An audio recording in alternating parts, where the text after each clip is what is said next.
Hello दोस्तों, number system का lecture number 3 जिसमें हम बात करने वाले हैं क्लासिफिकेशन ऑफ नंबर से रिलेटेड कुछ अच्छे क्वेश्चंस पर। जिन्होंने नंबर सिस्टम का सेकेंड लेक्चर नहीं देखा है तो वे जाके पहले नंबर सिस्टम का सेकेंड लेक्चर देखें, लिंक डिस्क्रिप्शन में है। तो विदाउट टाइम वेस्टिंग शुरू किया जाए क्वेश्चन नंबर 1 से। चलिए, तो क्वेश्चन नंबर 1 है, if n square minus 33, n square minus 31 and n square minus 29 are prime number, then the possible value of n if n is a integer. तो question में बोला है कि n square minus 33, n square minus 31 और n square minus 29, ये तीन prime number हैं, तीन अभाज्य संख्याएं हैं। तो n का मान क्या होगा? अब जरा ध्यान से देखिए मेरे भाई, ये तीन अभाज्य संख्याएं हैं। अगर मैं इन दोनों के बीच का गैप की बात करूं, इन दोनों के बीच के गैपिंग की बात करूं, तो इनका गैपिंग कितना है, इनमें अंतर कितना है? तो n स्क्वायर माइनस 31 में से अगर मैं इसे माइनस कर दूं n स्क्वायर प्लस 33, तो n स्क्वायर से n स्क्वायर कट जाएगा। 31 माइनस 31 प्लस 33 कितना आएगा? 2। मतलब इनमें जो डिफरेंस है वो कितना का है? 2 का है। सेम टू सेम अगर मैं इनका डिफरेंस की बात करूं तो इन दोनों टर्म में कितना का डिफरेंस है, तो कैसे निकालेंगे? n स्क्वायर माइनस 29 में से इसे माइनस करके minus n square plus 31, n square से n स्क्वायर कट जाएगा, माइनस 29 प्लस 31 मतलब आ जाएगा 2। मतलब क्लियर है कि ये तीन अभाज्य संख्याओं में 2 का अंतर है। और मैंने आप लोग को कॉन्सेप्ट लेक्चर में ये बता रखा है कि मात्र 3, 5 और साथ ही वो अभाज्य संख्याएं हैं जिनमें 2 का अंतर होता है। मतलब ये क्लियर है कि इसका मान क्या होगा? 3, इसका मान क्या होगा? 5 और इसका मान क्या होगा मेरे भाई? 7। तो आप कोई भी इक्वेशन को ले लीजिए, n का वैल्यू सेम आएगा। अगर मैं इसे लेके चलूँ तो n square minus 33 is equal to 3, क्योंकि ये पूरे का वैल्यू क्या होगा? 3। तो यहाँ से अगर मैं n स्क्वायर का वैल्यू निकालूं तो माइनस 33 उधर जाएगा तो 36 हो जाएगा। और यहाँ से अगर मैं n का वैल्यू निकालूं तो रूट अंडर 36 मतलब 6। मतलब n का जो वैल्यू होगा वो क्या होगा? 6, जो कि question number 2, if n plus 2 and n plus 4 are prime number, then possible value of n। ये भी उसी तरीका का क्वेश्चन है। यदि n प्लस 2, n प्लस 4 तीन अभाज्य संख्याएं हैं तो n के संभावित हलों की संख्या क्या होगी? मतलब इसमें n के कितने मान संभव हैं ये पूछा है। अब यहाँ पर भी अगर देखा जाए ये तीन अभाज्य संख्याएं हैं, अगर इन दोनों में पदों का अंतर देखा जाए तो इनमें डिफरेंस कितना का है? तो n प्लस 2 में से n माइनस करेंगे तो 2 का डिफरेंस आएगा। सेम टू सेम अगर मैं इनके डिफरेंस की बात करूं, इन दोनों में गैपिंग की बात करूं, तो n प्लस 4 में n माइनस 2 माइनस होगा तो यहाँ भी कितना का डिफरेंस आएगा मेरे भाई? 2 का डिफरेंस आएगा। मतलब ये क्लियर है कि ये वो तीन अभाज्य संख्याएं हैं जो कि 3 के गैप में आते हैं।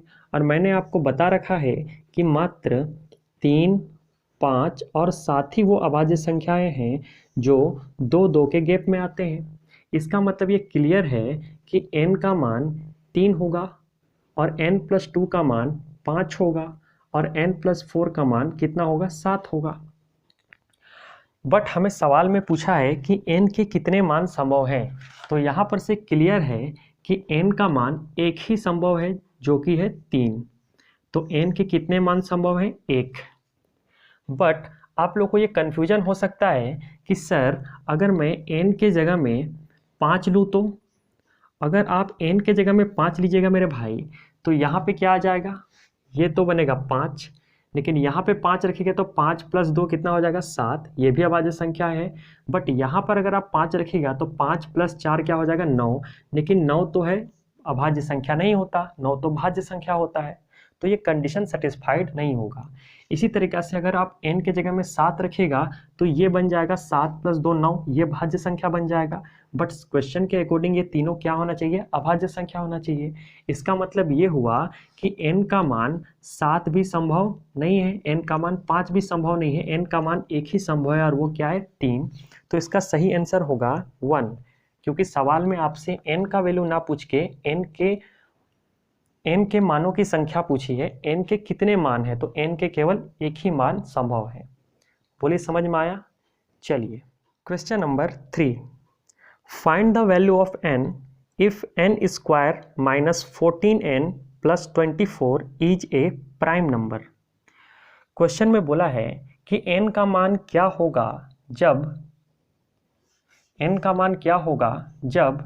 n square minus 14n plus 24 जो है ये क्या है, एक अभाज्य संख्या है, प्राइम नंबर है। तो n का वैल्यू क्या होगा, आपसे n का मान पूछा है और आपके सामने कुछ ऑप्शंस दिए हैं। अगर मैं ऑप्शन की बात करूं तो A है 13, B है 11, C है 17 एंड D है 23। अगर इस क्वेश्चन में अगर हमें n का मान पूछा है, n का मान क्या होगा जब कि ये जो एक्सप्रेशन है ये एक क्या है, प्राइम नंबर दे रहा है। तो इस क्वेश्चन को सॉल्व करने का पहला तरीका तो ये हुआ कि आप हर एक ऑप्शन को यहाँ पे रख के देखिए, जिस भी ऑप्शन में इस एक्सप्रेशन का वैल्यू अगर प्राइम नंबर आ जाए, अभाज्य संख्या आ जाए, तो वही आंसर होगा। ठीक है मेरे भाई, यहाँ तक समझ में आ रहा है। और इसका अगर मैं दूसरे तरीका की बात करूँ, इसका सेकेंड मेथड की बात करूँ, तो सेकेंड मेथड क्या है, सेकेंड मेथड को ज़रा ध्यान से देखिए मेरे भाई। तो क्वेश्चन क्या दिया है, क्वेश्चन दिया है n square minus 14n plus 24। अगर मैं इसे सिंप्लीफाई करूं तो कैसे सिंप्लीफाई करूंगा, तो इसे मैं a माइनस बी का होल स्क्वायर बनाना चाहता हूं। तो आप लोग को पता होना चाहिए कि a माइनस बी का whole square is equal to a square minus 2ab plus B square होता है, जो कि एक अलजेब्रा का कॉन्सेप्ट है।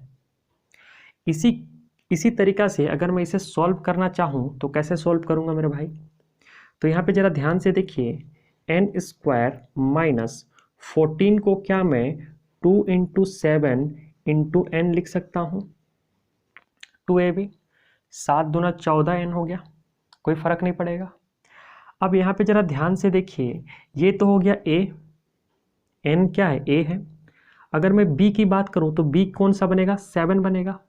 तो a स्क्वायर माइनस 2ab तो हो गया, किसका कमी है, b स्क्वायर का कमी है। तो b कौन सा है, 7, तो यहाँ पर से b स्क्वायर का कमी है, तो मैं यहाँ पे 7 का स्क्वायर ले लिया। जब मैं यहाँ पे 7 का स्क्वायर ऐड किया तो इसे बैलेंस करने के लिए 7 का स्क्वायर माइनस भी करना पड़ेगा। बोलिए समझ में आया। और ये 24 था, तो लास्ट में ये क्या हो जाएगा मेरे भाई, 24। बोलिए मेरे भाई यहाँ तक समझ में आया। तो यहाँ पे ज़रा ध्यान से देखिए मेरे भाई, तो ये जो है a माइनस बी के होल स्क्वायर बन जाएगा। अगर ये a माइनस बी का होल स्क्वायर बन जाएगा तो ये क्या लिखाएगा, ये बनेगा n माइनस 7 का होल स्क्वायर। अगर इसे मैं सॉल्व करूँ तो 7 का स्क्वायर 49, माइनस 49 प्लस 24 कितना आ जाएगा, माइनस का 25। अगर मैं इसे सॉल्व करूँ फिर से तो ये बन जाएगा n माइनस 7 का होल स्क्वायर माइनस 25 को क्या मैं 5 का स्क्वायर लिख सकता हूँ। अगर मैं इसे 5 का स्क्वायर लिख दूँ तो ये एक और फॉर्मूला बन जाएगा a square minus B square. अगर मैं a square minus B square की बात करूँ तो फॉर्मूला होता है a square minus B square is equal to a minus B into A plus B. अगर इसी फॉर्मूला को ध्यान में रखते हुए अगर मैं इसे सॉल्व करूं तो a माइनस बी कितना होगा, तो a माइनस बी मतलब ये हो जाएगा 7 माइनस 7 माइनस 5 कितना आ जाएगा 12 A minus B into A plus B this plus this मतलब ये आ जाएगा n माइनस 2। बोलिए मेरे भाई यहाँ तक समझ में आया? सिंपल मैंने इसे सॉल्व कर दिया। अब नेक्स्ट जो बात है उसको ज़रा ध्यान से समझिएगा मेरे भाई। इसे मैं रब कर देता हूँ।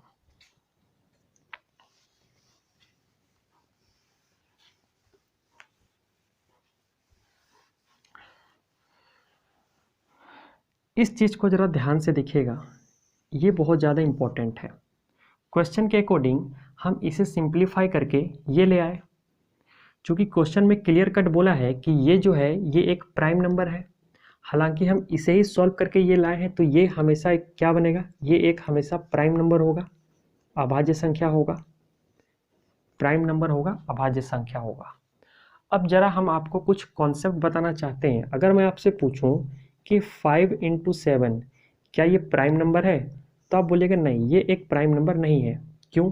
क्योंकि प्राइम नंबर वो होता है जिसका केवल 2 फैक्टर हो, बट यहाँ पे आप लोग को यहीं पे आपको 2 फैक्टर दिख रहा है, एक फैक्टर 7, एक फैक्टर 5 और एक फैक्टर 1 तो होगा भाई, मतलब ये एक प्राइम नंबर नहीं है। उसी तरीक़ा से अगर मैं पूछूँ आपसे कि 3 × 2 क्या ये एक प्राइम नंबर है, तो आंसर है नहीं, ये एक प्राइम नंबर नहीं हो सकता। क्यों? क्योंकि 2 फैक्टर तो यहीं पे दिख रहा है, एक फैक्टर 1 जरूर होगा इसमें, तो ये एक प्राइम नंबर अभाज्य संख्या नहीं होगा। इसका मतलब ये क्लियर है कि जब भी 2 संख्या गुणा में रहे तो वो कभी भी प्राइम नंबर नहीं हो सकता। ठीक है भाई? अगर मान लीजिए एक संख्या a है और एक संख्या b है, ये 2 संख्या जब गुणा में है तो ये कभी भी प्राइम नंबर नहीं हो सकता। अब सवाल ये उठता है, तो गुरुजी प्राइम नंबर कब होगा? प्राइम नंबर कब होगा? तो प्राइम नंबर तब होगा मेरे भाई, अगर मैं आपसे पूछूं 7 × 1 क्या एक प्राइम नंबर है, तो ये एक प्राइम नंबर होगा। क्यों? क्योंकि एक फैक्टर 7 है और एक फैक्टर 1 है, इसका केवल 2 ही फैक्टर है, इसके अलावा कोई भी फैक्टर नहीं है, तो ये एक प्राइम नंबर होगा। अगर मैं 3 × 1 की बात करूं तो ये भी एक प्राइम नंबर होगा, क्योंकि इसका केवल 2 ही फैक्टर है, एक फैक्टर 3 और एक फैक्टर 1। बट अगर मैं यहीं पे 3 × 5 कहूँ तो ये एक प्राइम नंबर नहीं होगा, क्योंकि इसका 2 फैक्टर है, 3 और 5 और एक फैक्टर 1 भी होगा। क्योंकि मैंने आपको पिछले क्लास में बताया था कि अभाज्य संख्या प्राइम नंबर वो नंबर होते हैं जिसका केवल और केवल 2 फैक्टर हो, ना 2 से ज़्यादा ना 2 से कम। ठीक है मेरे भाई? तो इसी के बिहाफ पे अगर मैं आपसे पूछूं कि a × b प्राइम नंबर होगा कब? a × b तभी प्राइम नंबर होगा जब a और b इन दोनों में से कोई एक क्या रहे, 1 रहे, तभी ये क्या होगा, प्राइम नंबर होगा, अन्यथा ये प्राइम नंबर नहीं होगा। बोलिए मेरे भाई, क्लियर है ये कॉन्सेप्ट? चलिए, तो इसी कॉन्सेप्ट का हम यहाँ पे यूज करने वाले हैं, तो ज़रा ध्यान से देखिएगा मेरे भाई। क्वेश्चन के अकॉर्डिंग बोला है कि ये एक्सप्रेशन एक प्राइम नंबर है, तो n का मान क्या होगा। इस एक्सप्रेशन को जब मैंने सोल्व किया तो क्या आया था मेरे भाई, तो आया था n-12 × n-2। अब ये एक प्राइम नंबर है। अब ये प्राइम नंबर तभी होगा जब इसका 2 फैक्टर में से कोई एक फैक्टर क्या बने, 1 बने। अगर मैं इसे 1 बना लूँ, अगर मैं इसे 1 बना लूँ तो ये वैल्यू 1 कब आएगा, जब n का मान क्या होगा, 13। यहाँ पे अगर मैं 13 रखूँ तो 13 - 12 क्या होगा, 1। ठीक है मेरे भाई? और यहाँ पे अगर मैं 13 रखूँ तो 13 - 2 कितना होगा, 11। तो देखिए 11 × 1 = 11, प्राइम नंबर बन गया। मतलब n का मान क्या हो गया, n का मान 13 है, जिसके लिए ये क्या है, अभाज्य संख्या है। तो सही आंसर होगा इसका ऑप्शन नंबर ए। अब बहुत लोग के दिमाग में ये आया कि गुरुजी कोई ज़रूरी है क्या हम इसे ही 1 बनाएं? कोई बच्चा बोलेगा कि हम अगर इसे 1 बनाएं तो जब आप इसे 1 बनाइएगा तो ये प्राइम नंबर नहीं बनेगा। क्यों? क्योंकि ये 1 कब आएगा, जब n का वैल्यू क्या रहेगा, 3। n का वैल्यू क्या रहेगा, 3। अगर आप यहाँ पे n का वैल्यू 3 रखेगा तो 3 - 2 1, ये तो 1 बन गया। बट अगर आप यहाँ पर 3 रखेगा तो 3 - 12, 3 माइनस 12 कितना आ जाएगा मेरे भाई? 9 आ जाएगा, जबकि 9 तो प्राइम नंबर नहीं होता है, क्योंकि क्वेश्चन के अकॉर्डिंग तो ये प्राइम नंबर होना चाहिए। इसीलिए हम इसे 1 ना बना के इसे 1 बनाएंगे। और ये 1 कब बनेगा, किस वैल्यू पे 1 बनेगा? 13। ठीक है मेरे भाई, तो n का मान क्या हो जाएगा? 13, ऑप्शन नंबर ए। बोलिए समझ में आया? चलिए, वेरी गुड। नेक्स्ट है क्वेश्चन नंबर 4। क्वेश्चन नंबर 4 है, यदि 0 से 50 तक के बीच अभाज्य संख्याएं m हैं और 50 से 100 के बीच अभाज्य संख्याएं n हैं, तो m माइनस n का मान क्या होगा? बहुत सिंपल क्वेश्चन है। ये क्वेश्चन बताने से पहले आप लोग ये वैल्यू याद रखिएगा, क्या कि अगर मैं आपसे पूछूं कि 1 से 50 तक कितने अभाज्य संख्याएं हैं, तो 1 से 50 तक 15 अभाज्य संख्या होती है। 50 से 100 तक कितने अभाज्य संख्या होती है, तो आप बोलिएगा 10। अगर मैं यहीं आपसे पूछूं कि बताओ 1 से 100 तक कितने अभाज्य संख्याएं हैं, तो 15 + 10 25 अभाज्य संख्याएं होती हैं। इसे आप लोग याद रखिएगा। ठीक है मेरे भाई, चलिए क्वेश्चन पे आते हैं। तो क्वेश्चन क्या बोला है कि यदि 0 से 50 तक कितने अभाज्य संख्याएं हैं? m। और 50 से 100 तक कितने अभाज्य संख्याएं हैं? n। तो m माइनस n का वैल्यू क्या होगा? तो भाई 0 से 50 तक, तो 0 तो अभाज्य संख्या नहीं होता है, तो आप इसे 0 से 50 तक बोलो या फिर 1 से 50 तक बोलो, बात एक ही है। तो 0 से 50 तक m अभाज्य संख्याएं हैं, और हम अभी आपको बताएं कि 1 से 50 तक या फिर 0 से 50 तक कितने अभाज्य संख्याएं होती है? 15। तो m का मान क्या होगा मेरे भाई? 15। और 50 से 100 तक कितने अभाज्य संख्याएं हैं? तो कितना? 10। तो n का मान क्या होगा? 10। तो m माइनस n, तो 15 माइनस 10 कितना हो जाएगा? 5। तो इसका सही आंसर क्या है मेरे भाई? 5, option number B. Question number 5।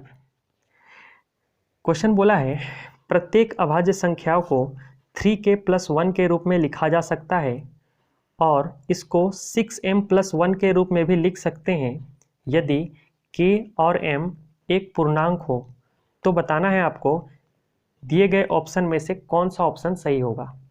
तो क्वेश्चन में बोला है कि जो 3k + 1 है, इसे हम क्वेश्चन में बोला है every prime number of the form 3k + 1, मतलब जितने भी प्राइम नंबर हैं वो 3k + 1 के रूप में लिखा जा सकता है, और उसे ही हम 6m + 1 के रूप में भी लिख सकते हैं, जहां पर k और m क्या है? एक इंटीजर है, पूर्णांक है। तो बताना है निम्न में से कौन सा ऑप्शन सही है। तो जरा ध्यान से देखिए मेरे भाई, ये दोनों ही एक प्राइम नंबर को रिप्रेजेंट कर रहा है। तो अगर मैं दोनों को कंपेयर करूं तो 3k = क्या आ जाएगा? 6m आ जाएगा मेरे भाई, क्योंकि +1 यहाँ भी है, +1 यहाँ भी है, मतलब 3k बराबर क्या है? 6m है।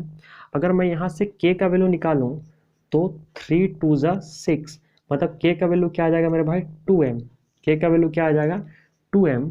यहाँ पे क्लियर है कि जो m है वो 2 का क्या है? मल्टीपल है, मतलब अगर आप m के जगह में कोई भी वैल्यू रखिएगा, हमेशा एक क्या बनेगा? सम संख्या मिलेगा। तो यहाँ पर जो ऑप्शन होगा वो क्या होगा? सम संख्या। k का वैल्यू जो है वो हमेशा क्या आएगा? एक इवन नंबर आएगा, सम संख्या आएगा। क्यों? क्योंकि यहाँ पे 2 एक फैक्टर है, m के जगह में कोई सा भी वैल्यू रखिएगा वो 2 से गुणा होकर क्या बनेगा? सम संख्या। तो k का वैल्यू हमेशा क्या आएगा? एक सम संख्या आएगा, इवन नंबर आएगा। तो ऑप्शन नंबर बी जो है इसका सही आंसर है। चलिए ठीक है।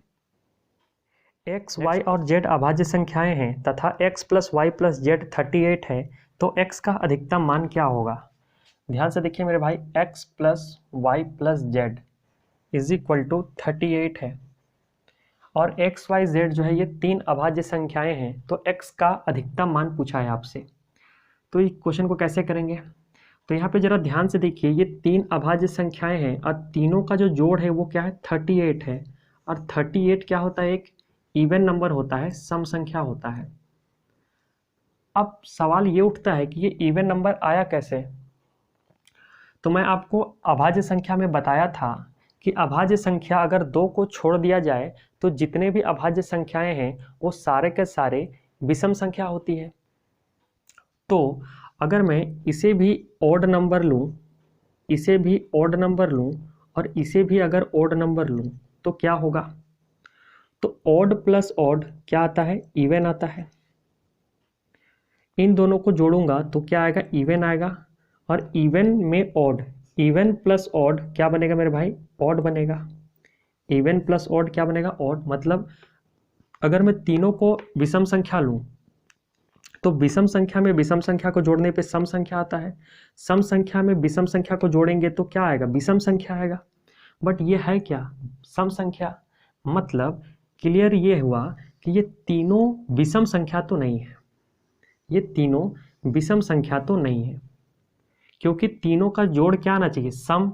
बट अगर मैं तीनों को विषम ले लूं तो तीनों का जोड़ तो विषम आ रहा है, बट है क्या, सम संख्या। इसका मतलब इन तीनों में से या तो एक सम संख्या होगा या तो सारे के सारे सम संख्या होंगे। तो हम इसको चेक कर सकते हैं। अगर मैं इसे ओड नंबर लूँ, इसे ओड नंबर लूँ तो ओड प्लस ओड क्या हो जाएगा, इवन।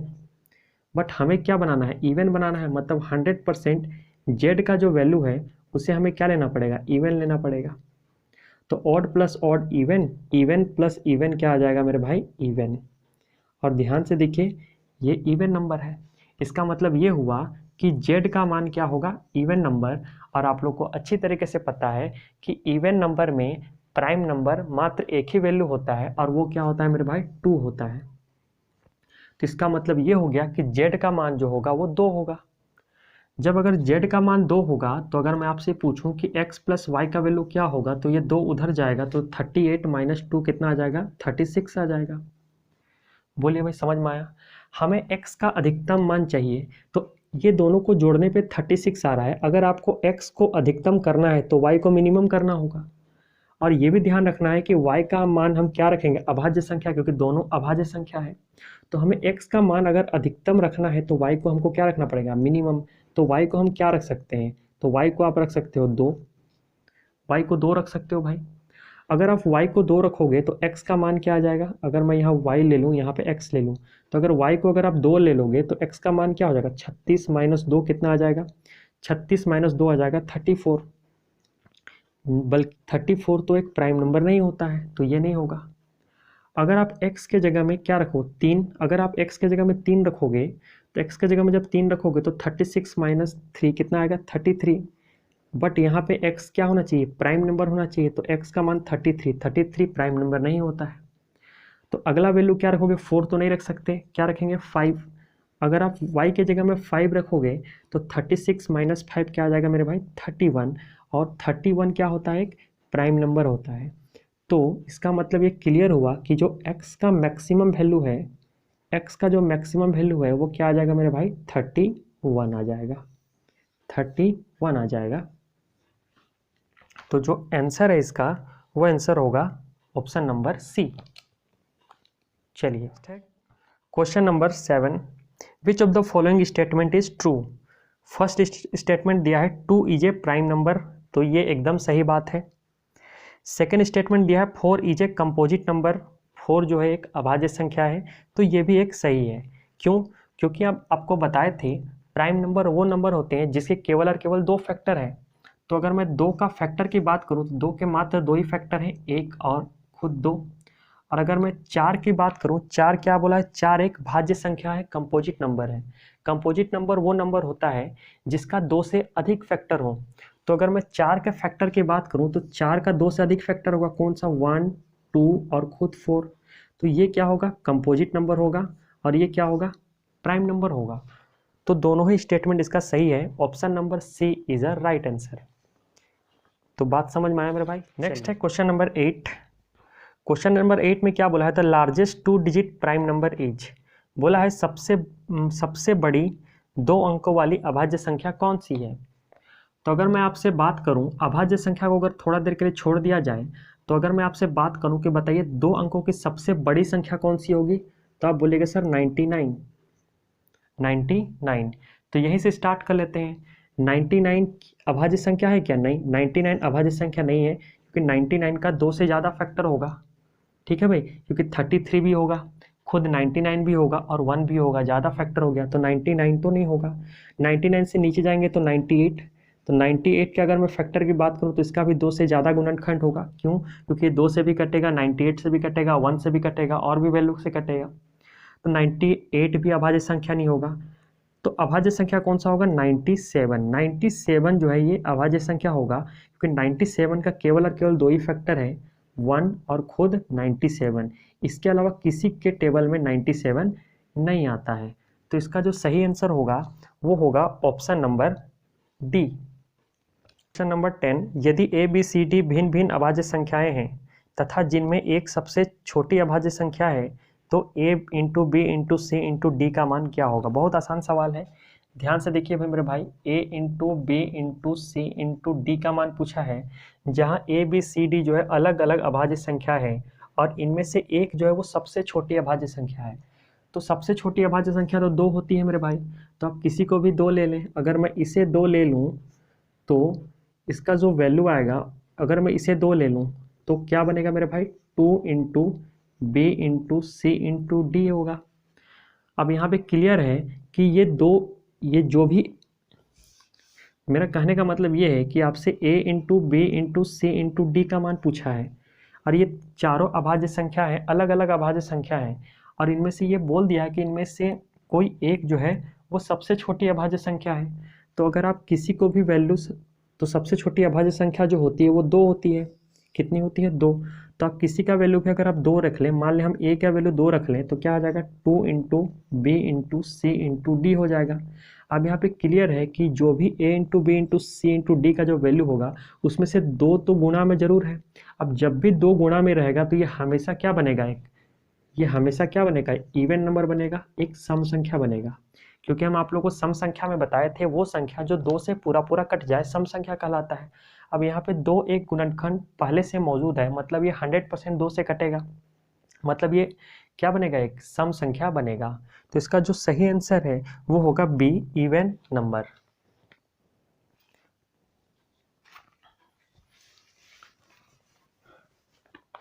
नेक्स्ट है क्वेश्चन नंबर 11। क्वेश्चन नंबर 11 क्या है? If a and b are 2 distinct prime number then HCF of a and b। बोला है a और b 2 अलग अलग अभाज्य संख्याएं हैं, तो उसका HCF क्या होगा? तो बहुत आसान सवाल है, इसका HCF क्या होगा भाई? 1 एग्जाम्पल से समझिए। मान लीजिए एक अभाज्य संख्या 2 है और एक अभाज्य संख्या मान लीजिए 3 है। ये दोनों अलग अलग अभाज्य संख्या है। अगर मैं इसके HCF की बात करूं तो मैं अगर पहले 2 को तोड़ूं तो 2 को मैं क्या लिख सकता हूं? 2 इंटू 1। और अगर मैं 3 को तोड़ूं तो 3 को क्या लिख सकता हूँ? 3 इंटू 1।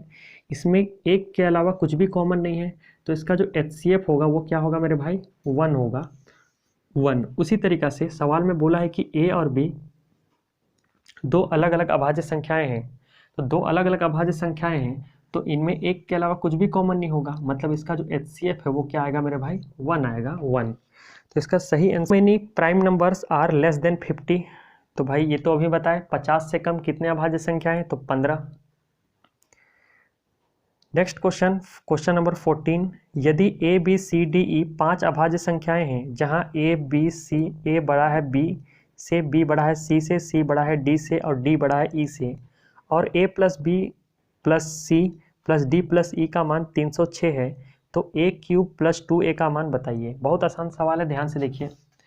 यहाँ पे a plus B plus C plus D plus E, इसका मान जो दिया वो 306 दिया है, और यहाँ पे क्लियर है कि a b से बड़ा है, b c से b बड़ा है c से, c बड़ा है d से, d बड़ा है e से।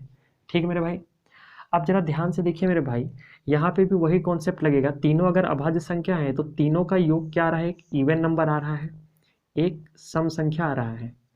अगर इन पांचों का योग अगर सम संख्या आ रहा है, इसका मतलब क्या ये तो नहीं कि ये भी अगर ऑड नंबर ले लें, इससे भी अगर मैं ऑड नंबर ले लूँ, इससे भी ऑड नंबर ले लूँ, इससे भी ऑड नंबर ले लूँ, इससे भी ऑड नंबर ले लूँ, तो क्या होगा? ऑड प्लस ऑड क्या हो जाएगा? इवन। इवन प्लस ऑड क्या हो जाएगा मेरे भाई? इवन प्लस ऑड क्या हो जाएगा? इवन प्लस ऑड क्या हो जाएगा? इवन प्लस ऑड हो जाएगा इवन। ठीक है, इवन प्लस ऑड क्या हो जाएगा? इवन। ठीक है, इवन प्लस ऑड क्या हो जाएगा? ऑड हो जाएगा, ऑड। ठीक है, इवन प्लस ऑड क्या हो जाएगा? ऑड हो जाएगा, नहीं 4 3 7 ई ऑड हो जाएगा। ठीक है, और ऑड में अगर मैं ऑड को ऐड करूं तो ऑड प्लस ऑड क्या हो जाएगा? इवन हो जाएगा। अगर इवन में ऑड को ऐड करो तो क्या हो जाएगा, ऑड नंबर हो जाएगा, बट ये है क्या, इवन नंबर। मतलब ये तो क्लियर है कि ये सारा का सारा ऑड नंबर तो नहीं है। तो अगर मैं नेक्स्ट केस की बात करूं, तो अगर मैं इसे ऑड नंबर ले लूं, इसे ऑड नंबर ले लूं, इसे ऑड नंबर ले लूं और इसे ऑड नंबर ले लूं, तो क्या होगा, तो ऑड प्लस ऑड क्या हो जाएगा, इवन, इवन प्लस ऑड क्या हो जाएगा, ऑड, ऑड प्लस ऑड क्या हो जाएगा मेरे भाई, इवन। तो अगर मैं इसे इवन बनाना है तो ई का वैल्यू, ई के जगह में मुझे क्या रखना पड़ेगा, इवन रखना पड़ेगा, तब इवन प्लस इवन क्या आएगा, इवन, और ये भी 306 क्या है, इवन नंबर है। तो इतना तो क्लियर हो गया कि जो भी वैल्यू है इनमें से, इसमें से एक क्या है, इवन नंबर है। अब हालांकि क्वेश्चन में आपसे ए क्यूब प्लस 2a का मान पूछा है, तो ऐसा करते हैं हम, इसे इवन ना लेके इसे हम ऑड रखते हैं और इसे हम क्या बना लेते हैं, इवन बना लेते हैं। बात एक ही है, ध्यान से देखिए, फिर से एक बार बताते हैं। अगर मैं इनमें से सबको ऑड ले लूँ तो ये कभी भी इवन नंबर नहीं बनेगा, मतलब इन पांचों में से कोई एक इवन नंबर जरूर होगा। तो अगर मैं इसे इवन ले लूं और बाकी को मैं क्या ले लूं, ऑड ले लूं, तो क्या कंडीशन बनेगा, इवन प्लस ऑड क्या बनेगा मेरे भाई, इवन प्लस ऑड बनेगा, ऑड, इवन प्लस ऑड क्या बनेगा, ऑड बनेगा मेरे भाई, ठीक है।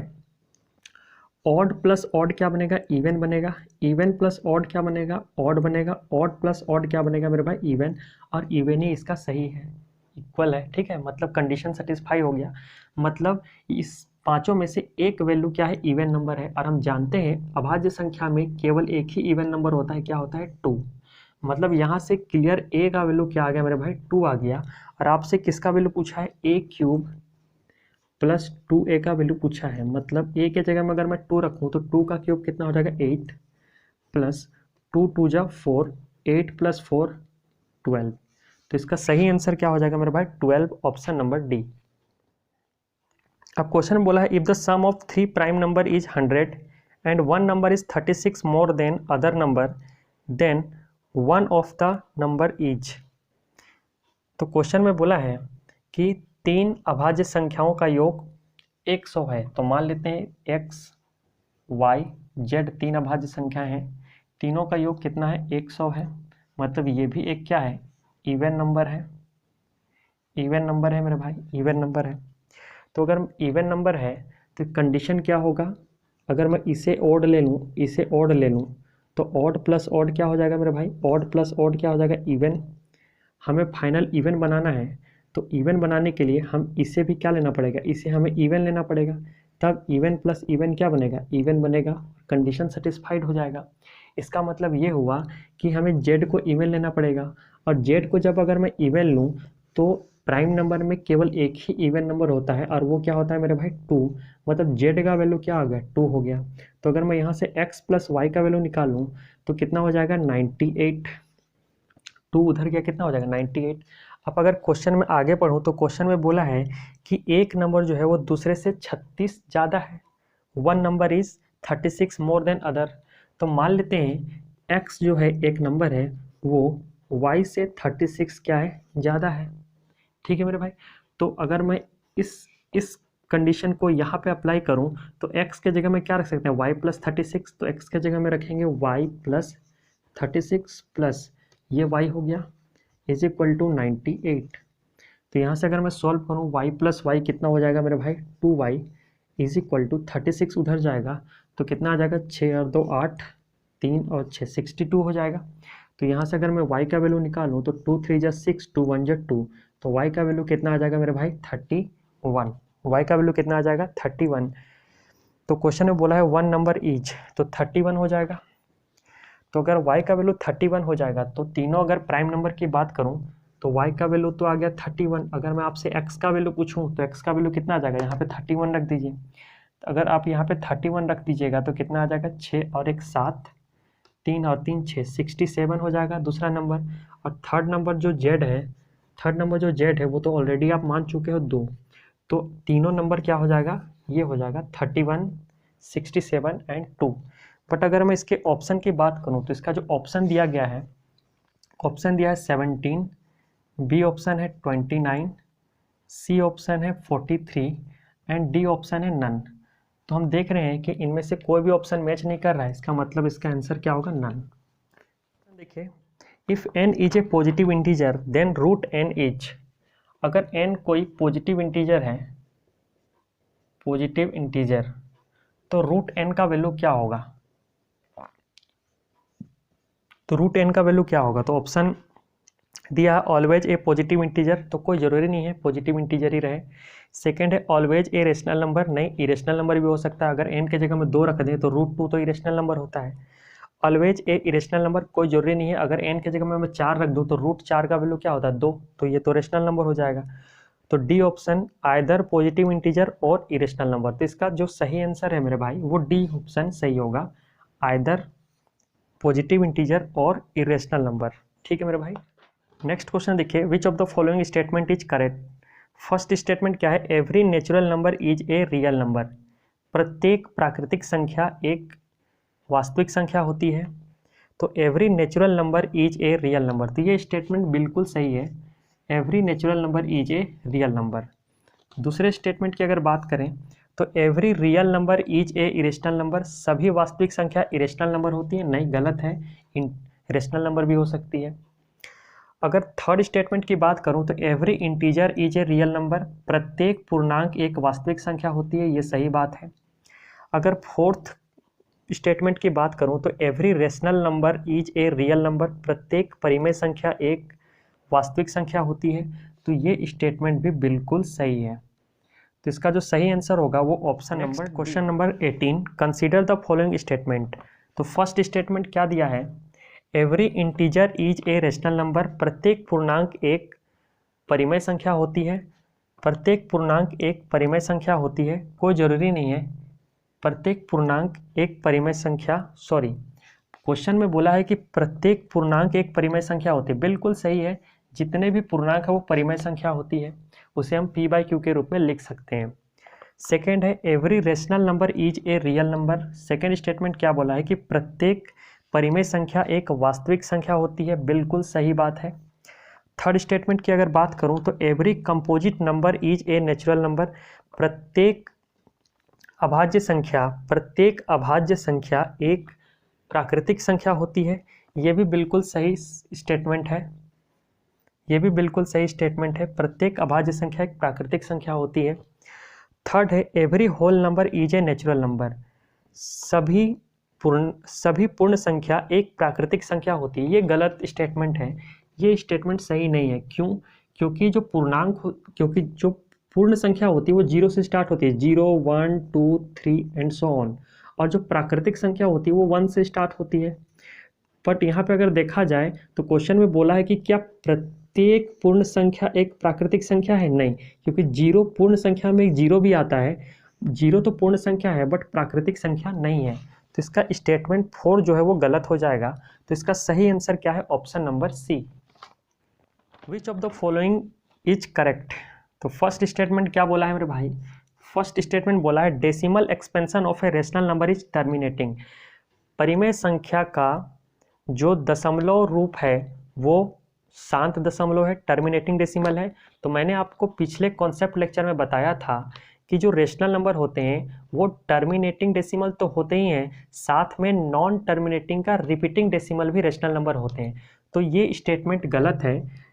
रेशनल नंबर का जो डेसिमल एक्सपेंशन है वो केवल टर्मिनेटिंग नहीं होता है, नॉन टर्मिनेटिंग का रिपीटिंग भी होता है। सेकेंड स्टेटमेंट की अगर बात करें तो decimal expansion of a rational number is non terminating, तो ये भी गलत है मेरे भाई, टर्मिनेटिंग भी होता है। Third, decimal expansion of an irrational number is terminating, ये तो बहुत बहुत बहुत गलत है, क्योंकि इरेशनल नंबर का जो डेसिमल एक्सपेंशन होता है वो नॉन टर्मिनेटिंग नॉन रिपीटिंग होता है। तो फोर्थ स्टेटमेंट की अगर बात करें तो decimal expansion of an irrational number is non terminating non repeating, ये स्टेटमेंट सही है। इरेशनल नंबर का जो डेसिमल एक्सपेंशन होता है वो नॉन टर्मिनेटिंग नॉन रिपीटिंग या फिर इसे ही नॉन रिकरिंग भी बोलते हैं, तो ये स्टेटमेंट बिल्कुल सही है। तो ऑप्शन नंबर डी जो है इसका सही आंसर होगा। नेक्स्ट क्वेश्चन है 1/4 और 3/4 के बीच पढ़ने वाली परिमेय संख्या का युग्म कौन सा होगा?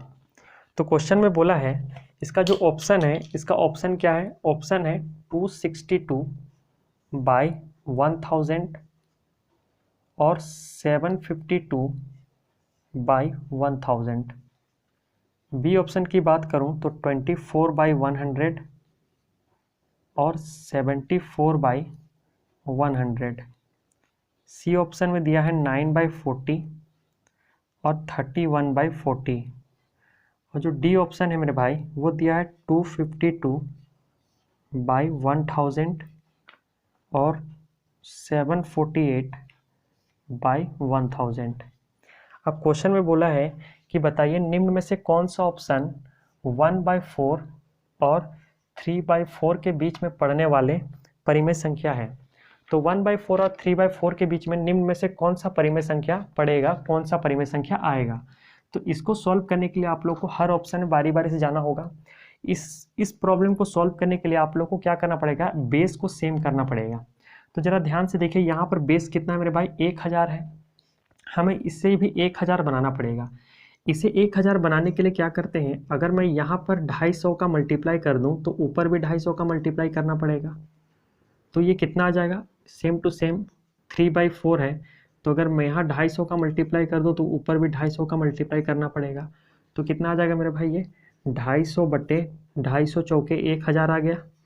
और यहाँ से अगर मैं मल्टीप्लाई करूँ 25 दिया 75, 750/1000 आ जाएगा मेरे भाई।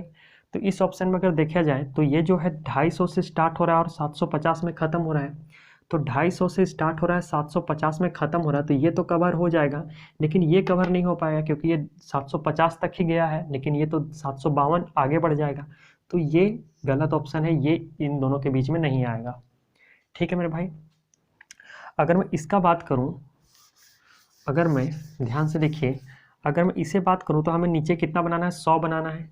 ये 1/4 है, कितना का मल्टीप्लाई करें, 25 का। अगर मैं 25 का नीचे ऊपर मल्टीप्लाई कर दूं, यहाँ 3/4 है, यहाँ भी अगर मैं 25 का ऊपर नीचे मल्टीप्लाई कर दूं तो कितना आ जाएगा, 25/100, 75/100। तो देखा जाए मेरे भाई तो 25 है, लेकिन ये है कितना, 24। ठीक है, तो ये तो पीछे छूट गया, ये इन दोनों के बीच में नहीं पड़ रहा है, तो ये ऑप्शन भी गलत हो जाएगा। ठीक है मेरे भाई। चलिए नेक्स्ट थर्ड ऑप्शन की बात करूं तो नीचे कितना बनाना है, 40 है, कितना 4। तो 40 बनाने के लिए 10 का मल्टीप्लाई करना पड़ेगा। यहाँ है 3/4, इसे भी अगर ऊपर नीचे में 10 का मल्टीप्लाई कर दूँ तो 40 बन जाएगा। तो ये कितना आ जाएगा मेरे भाई, 10/40। ये कितना आ जाएगा, 30/40। तो ज़रा ध्यान से देखिए, 9/40, तो 9/40 तो इन दोनों के बीच में नहीं पड़ेगा, 9/40 तो 10 से पीछे है, तो ये भी आंसर नहीं होगा। तो भाई यही ऑप्शन सही है। ठीक है, तो इसको चेक भी कर सकते हैं, ज़रा ध्यान से देखिए।